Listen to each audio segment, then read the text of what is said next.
to be 1-0 in the Nebraska season.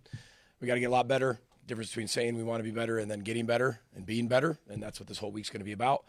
0-0. That we're kind of restarting the whole season, just like we talked about, just like we've always done. Got a heck of an opponent coming in here. Won 9 games last year. Won their bowl game, and I think it's one of the best coached teams in college football that doesn't get talked about enough. Chris Creighton's one of the best coaches, I think, in the country, and what he's done at Eastern Michigan hasn't been done for forever. And we're going to play a really good football team coming in here on Saturday night. So we got a lot of work to do. Obviously have to get better and be better, and that's going to be the focus this week. So I'm sure you have questions, so we'll open up. When you look at offensive improvement in the run game, what are the key things you're looking for? It's not just – I think you look at the stats and you go, that's surprising. But when you look at it, we had 3 possessions in the first half. We're preparing for ghosts, right? So it's not like you take the field and you're like, oh, that's what they were going to do after the first play. It's constant. And when there's limited possessions and limited time in the first half, I mean, they changed their front numerous times. They did a lot of things. So you have, 20-some plays maybe. It took the first quarter was 20 minutes long maybe in real time. So you're constantly adapting and changing and making adjustments, but you still don't know what you're going to see. You haven't even thrown all your formations out there yet to really see it. So it's one thing that, we hang our hat on running the football. I mean, that's philosophical. But when we come back in after 3 possessions, they take the opening kickoff, they score a touchdown, we're down 7-3. There weren't many plays in the first half. You need to get some points on the board. And not saying it changed, but, throwing it 44 times is probably shocking to a lot of people. That's what was required to win that particular game. And, again, we have to be better in a lot of areas if we're going to throw the ball like that, which, again, there's going to be changes of our offense this year. We all talked about that. But we have to complete more passes. We're going to have to throw it to run it. And there were 3 drops on there and then, 3 missed throws that you sit there and say, okay, that's just normally what we do. Then you're 30 of 44, you're around that 60-some percent, and you're like in the, mid 60%. And you're like, okay, I see that, we did what we had to do, but it was a little below that. So we got to be able to improve that. But it's not because somebody's not doing. If you look back at our few games against Nebraska and how we've been able to beat Nebraska, they're very good up front. They're very big. They're very strong. They're Nebraska. And you sit there and think, we're just going to pound Nebraska, and just run the ball down their throat. I don't know how much success you're going to have with how big and how deep they are up front. That was at least not knowing what they were going to do. But we want to be better in that area. And, that's something that we keep talking about, being balanced. Playmakers touching the football. And we did what we had to do to win that particular game. Now that you've had a chance to go back and look at film, PJ, what's your evaluation of the offensive line and the running backs and Zach Evans? What's his status? How is he doing? Well, he's doing good, but this is all about competition. I don't make the depth charts. The players make the depth charts. I just pick who played best. And just because you did something one year doesn't mean you're going to be there the next year. I mean, you keep adding talent, and you got to go out there and perform. We have full, trust in him, and he gets out there and gets his opportunity. Same thing with Darius Taylor. We felt really good with Sean and what he was able to bring that, plus Bryce Williams with the experience, especially not knowing what they were going to do. We felt really good about those 2 backs who have played a lot of football, who played against Nebraska before, in Bryce, and then Sean played a lot of football in the past anyway. So we felt really good about going with those 2 guys. Offensive line, I thought we did well for what we thought we were going to see, but, we got to keep our quarterback upright. There weren't that many sacks, but, part of it's on the quarterback, part of it's on the O-line, part of it's on the tight ends, protection-wise, staying in the pocket when there's a pocket, not flushing yourself out when you don't need to, and then being able to trust everybody up front that you can stand in there and everybody doing their job up front. I just thought we needed more consistency at a really high level. The efficiency needs to be way more consistent just across the board. And Dave, it doesn't matter which position we're talking about. We all just need to be more efficient and more consistent in everything that we do. About your team that you didn't know before in the Nebraska game, PJ? I don't know if I learned anything new. I knew this team was resilient. We picked this word poise back in January, looking at our schedule, feeling our team for the first month. We're like, all right, there's going to be really, really good moments, and there's going to be some really deep valleys at times, and throughout the entire year. Whether that's injuries, whether that's, opponents, whether that's how you play, whether that's winning, losing, we have no idea, but there's going to be a lot of that. Experience, inexperience, it's how we're going to handle the moments when it's really high and how we're going to handle the moments when it's, we're in a valley. How do we respond to all that stuff? So that word poise fit this team perfectly.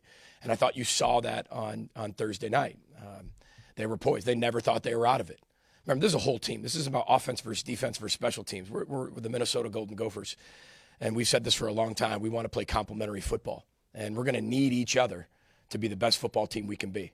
It's not like, hey, we don't care what you do. Just get us the ball back so we score another touchdown. Don't really care what you do over the other side of the ball, or vice versa, or just on special teams. We call games. We do things together collectively, knowing what the strengths of our teams are. And but I learned, the things that we thought. This team's really poised. They have a lot of confidence in themselves. They're never out of it. They've got pretty level heads for as inexperienced as some of them are. And then guys that played a ton of football bring that. I mean, Tyler Nubin in really high moments is talking about how he's going to go get it. He's walking off the sideline saying, I'm going to go pick it off. Now, he's said that a lot. He just happened to, Babe Ruth only pointed one time, I think, to the fence, we think. Right? Maybe he pointed 100 times and then hit one, and everybody covers that one. But Tyler Nubin, that's the type of player he is. And when you start to look at what he learned from Antoine Winfield Jr. as an X factor, Antoine passed that to him and Jay Howe, and then he's going to pass that to the Kerry Browns of the world, to the Coleman Brysons, to the AGs of the world. I mean, that's what it's all about, and that's that cultural sustainability over time. So, Joe, long answer to your short question, but I don't know if I learned anything new. But there's going to be high-pressure moments and high-pressure situations, and it's going to come down to our poise. What has Trayvon Jones brought to the team since he arrived here? Have you spent time with Trey? You need to. His personality is infectious. He glows, constantly smiling, unbelievable personality. And it's interesting, when you bring players over from the transfer portal, you really worry as a coach, how well will they fit the locker room? I mean, you don't get to know them as long as you get to know your high school recruits. And the minute Trey got here, you think Trey was here 5 years. I'm talking like a week into it. And he was already hanging around the Wallies and the Brevins, and they were already connected. And you could say, all right, that guy must be a really good egg, because, that group just took him in and they were hanging out. But he's got a lot of confidence in himself. He's a very good athlete. He's very tough. I remember we were in training camp, and it was one of the first days we were in pads and we could actually tackle, and he comes on a corner cat. And I mean, you talk about, I think, our low blocking or low tackling has gotten a lot better. Our submarine tackling, our shoot tackling. And he came in and boom, shot the legs out with power and efficiency and sawed the running back off right then. I'm like, all right, I haven't seen a corner do that in a long time here. Maybe besides Wally. So I was like, he's tough. He has it. And he's a great kid with an infectious personality and loves football. So that's pretty high praise for a young man that just got here. He's got to keep getting better like everybody else, and we're far from being a really good football team right now. But it's fun to be able to have really good kids on your team. You mentioned the 44 passes. Someone told you, like in July, you would throw them many times and never trail by more than 7 in a game. Like, would you have been surprised? With this team, no. I'm not saying that's where you want to live, but if we have to do that all year, we'll have to do that all year. Again, we challenged our football team to be better across the board. Special teams, kickoff return, punt return, offense, running the ball, throwing the ball, efficiency, consistency, tackling, explosive plays, defending those. So it wouldn't surprise me with this team. If you would have told me that last year, it would have, because we have way more playmakers than we did. And again, this is, Greg and Matt's first opportunity doing it with the weapons, not knowing what you're actually going to see on defense. You have an idea. You never really know till game one. Now everybody in the country has a little bit of data, and now you can respond to that data. The more data you get, the better you can be, right? But, it wouldn't have surprised me at all, especially playing Nebraska. I feel like we always, at least the last few years, we've had to throw the ball a little bit more, especially late in the game, to find a way to win, and that's what we're going to constantly do. Would I have loved to start fast and have 3 touchdowns on 3 drives? Absolutely. How would you evaluate the play of the linebackers, especially with Cody out? Yeah, that's part of when we say cultural sustainability. I think when you look back at our linebackers, from Blake Cashman to Kamal Martin, and what they, Thomas Barber, and what they passed down to the Mariano Sori-Marins and the Jack Gibbons, and then what Jack's passed down to Cody Lindenberg, and what's Cody already still on this team with 3 years left, passing down to the Mavericks, to the Devin Williams, to the Joey Gerlachs, to the Sealigs. You saw a lot of people out there that were prepared for their opportunity. And we got to play better, but you saw a lot of guys prepared and ready to go, and that's what a team does. There's going to be adversity, there's going to be injuries. That's just part of it. It's not, if, it's when. And I thought they've handled that really well. Did you see him progress as the game went on? I did. You know, they fly around. You know, one thing I don't worry about with Coach Rossi, coach of linebackers, is how hard they play. Now we got to get better. We got to be more efficient in our tackling, our angles, pressing the hip. We weren't as good as we need to be in some of those areas that kind of got out on us. Too many ankle tackles and diving instead of running through the hip and using our tackling circuit. But you know, we'll improve those things, and we did last night. Hoping to have Chris, Cody, and Darnell back at 100%. Hopefully really soon. You know, but you know, you guys will find that out, and Big Ten has a rule now with the 2-hour rule, and you know, we'll use that as the Big Ten wants it used. Yeah, and with the special teams, that kick return led to the score for Nebraska, and then Eastern Michigan 2 return touchdowns. How are you guys preparing for that? Yeah, I thought we did pretty well, except that one return. And if you watch it, two guys are they got handsy and eyesy. They got down inside where they just kind of lost their gap, just like gap integrity on defense. And that's not where the return's supposed to go. He just bounced it because of the lack of contain by two young players. And they'll get coached up. We believe in them. But they've got a really good return game. They showed that. Anytime you have two returns in a game for a touchdown, that's not by accident. They've done that. They did that last year. I took one to the house against Western Michigan University. I did that, another time. I mean, they're good at it, and they spend a lot of time on it. They've got a few techniques that they use that are a little different than what we've seen, which can help with what they do. But when you have two guys return a kick each, that's very rare. You know, and they kick it away from the guy, and he takes it back. So that just shows their schemes well dialed in. Their coach or their players are all bought into that, and they execute their scheme really well. PJ, what did you like most about your defensive performance on Thursday? Well, I just thought it was collective. You know, from the top down, from the back to the middle to the up front. We played a lot of guys, rotated a lot of guys. You know, with 20 plays or whatever it was in the first half, there wasn't a lot of data in the first half. Second half, I think both teams were throwing the ball a little bit. You know, I think if it was a normal Minnesota game of years past, maybe we would have got 40 total plays.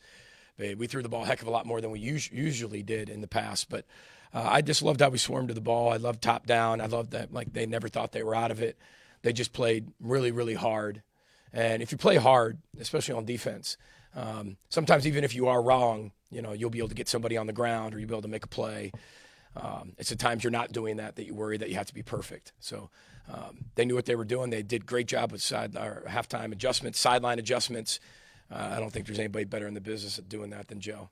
Do you anticipate using the same offensive line configuration heading into week 2? You know, that's a great question. We'll see. You know, I think we got 7-8 guys that can play. I think we got 4 guys that have solidified themselves as starters. We'll do what we have to do in practice and keep evaluating and see what that guard position looks like and go from there. But I have confidence in all the guys. It's just who's going to do it better. And when it's that close, you know, who edges somebody out to play the most? Those are the questions we have to answer. It's not like, hey, we're not good enough there. That's not what I'm saying. We've got 4 guys. Somebody's got to separate themselves. And whether that's a young guy or whether that's an older guy, we're waiting on that. But it's a good problem when you have, 8 guys. We just have to be more consistent.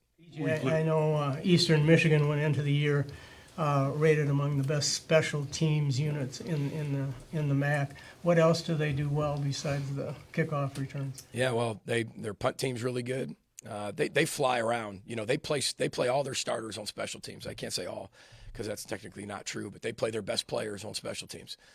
They're all over the place. You can tell that Coach Creighton, which he always has valued special teams. Even back when I was at Western Michigan, had really solid special teams.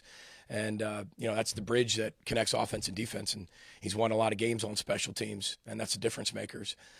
When you look on the offensive side of the ball, they got a quarterback who can really throw it. They run it with them, too. They've got a running back who used to be a quarterback at Iowa. And then so he does some more wildcat. He plays running back. He can throw the ball, so he provides that wildcat dangerous aspect to still throw the football. They're really big up front. I mean, the right tackle's huge. They've got a lot of offensive linemen that they play. They've got a lot of skill. They threw the ball down the field. They ran it with some efficiency. And then when you look at them over the years, that's what they do. Defensively, they're multiple in what they do, whether 4 down or 3 down. But they keep everything in front of them. Did a really good job of limiting, the team last week, of keeping in front of them. They scored some points, but they eliminated a lot of explosive plays, and they play really hard, fly around to the football. And, I wouldn't expect anything less from Chris. How would you assess your pass rush against Nebraska? That was better. I thought it can keep getting better, but I think you saw that, we got home with 4, We're able to get some sacks, whether it was Strigow, whether it was Ja, whether it was Jalen Logan Redding, and we were able to get to the quarterback with 4, which was really good for us. Something that you want to see in Big Ten play. You know, you want to be able to see that, and we were able to do that against that offensive line at Nebraska. Seems like they've been there forever. I mean, they've played together for a very long time. They're massive, they're huge, they're incredibly strong. I think one of the better O-lines, most improved O-lines from last year to this year. But I thought, you know, we invested in it in the offseason, so you want to be able to see the return on your investment. And I saw that. You only have one game to be able to see, but you're able to see some of it. We can be a lot better in it, and there's a few instances we probably should have had a few more, but I thought they did a really good job of, for the most part, of getting home. What did you see from Ethan when handling the different stunts and blitzes that Nebraska threw at you? Yeah, you know, I think, you know, as Ethan gets more experience and plays, he's going to have even more of even better of a pocket presence. You know, I thought there were times he handled the pocket presence very well, and then there were times that, you know, he's got room for improvement in that. But again, not knowing what they're going to do and feeling that, you know, studying the film and being able to see how they, you know, they stunt, they blitz, what stunts and blitzes do they have, where are they going to come from on different hashes, down a distance, situational football. It was hard to be able to, when you're preparing for ghosts, hard to be able to have that beat on that. But he's got a good feel. I just thought sometimes he got a little jumpy, getting out of the pocket a little too early, maybe abandoned his technique a little bit here and there where, you know, his platform wasn't set, you know, made some throws that he'd love to have back. But, you know, that's something that we'll reiterate and coach this week and get him better on, because it's one thing to say it, like I said at the beginning of the press conference, but it's another thing to do it better and then become better. Two more for Coach. PJ, is there an update on Craig McDonald's eligibility? No update. It's taken this long into the season to get Not surprised at all. You know, Colorado was the 86 whatever transfer portal guys. Yeah. You have data, I know. What are you learning about this? Is a transfer portal guy, do they fit in quicker? Do you tend to want to play them in big, early in the year because they're not as afraid of the situation? Is there anything that you're learning that way about a transfer portal versus a redshirt freshman or a freshman? It's a great question. You know, first of all, it's a very small sample size so far, right? But I think everybody has their own philosophical beliefs of how you're going to build a program in 2023. Mike, it's very different than 10 years ago. It's different than 20 years ago. You know, I mean, whatever you were doing 10 years ago is obsolete, right? It's like your cell phone. Whatever cell phone you had 10 years ago, it doesn't even turn on anymore if it's 10 years old, right? We got to get you a new one, right? You're still flipping that thing, man. And how do you get the work done on your flip phones? I'm just kidding. But the sample size is small. We have a philosophical belief. We have taken advantage of the portal. It's been a huge benefit for a place like Minnesota. How we use it is our own philosophical belief. But I think guys have fit in really well. We've also lost some players to the transfer portal for all the right reasons and some that you wish you had them back. So it's still a small sample size. It's only a few years that people have been able to do it. But I think there's been a lot of talk, especially today on Sports Talk Radio, of what Colorado did to TCU. Now, that's one person's view. That doesn't mean it's better or worse or wrong or right or the new thing. You're going to have what you believe as a head coach and how to build a program at the place you're at. And what are you allowed to do at the place you're at as well? I think we all have different things that we deal with from a university perspective, from an administrative perspective, from a football perspective. To a lot of different demographics, to a lot of things, where you're located, all that. How much success you've had, what's the brand, I can go on and on. So it's really neat to watch it, though, because you can win a lot of different ways. You can lose a lot of different ways. And I think that's what we're starting to find out in college football. It used to just kind of be, okay, these teams do it this way, and they're always going to be at the top. Well, 2023, you have no idea, and that's what's really exciting about it, too. And especially for the fan bases. Now, we have a philosophical belief of cultural sustainability through high school development and adding players through the portal. I'm not saying that 5 years from now I'm not going to think differently. I mean, if I'm even the head coach here in 5 years, it changes so fast. But the pressure to win and win now is higher than it's ever been, with the amount of money that's involved, with the college football playoff, with the 12-team playoff, with the conference realignment. There's a lot that goes into just, somebody saying, okay, well, I'm going to turn over the roster. But very intriguing, that's for sure, of how people are doing it across the country. All right, thank you, everyone. Appreciate it. Row the boat, Sky Mile, go Gophers. Thanks, everyone.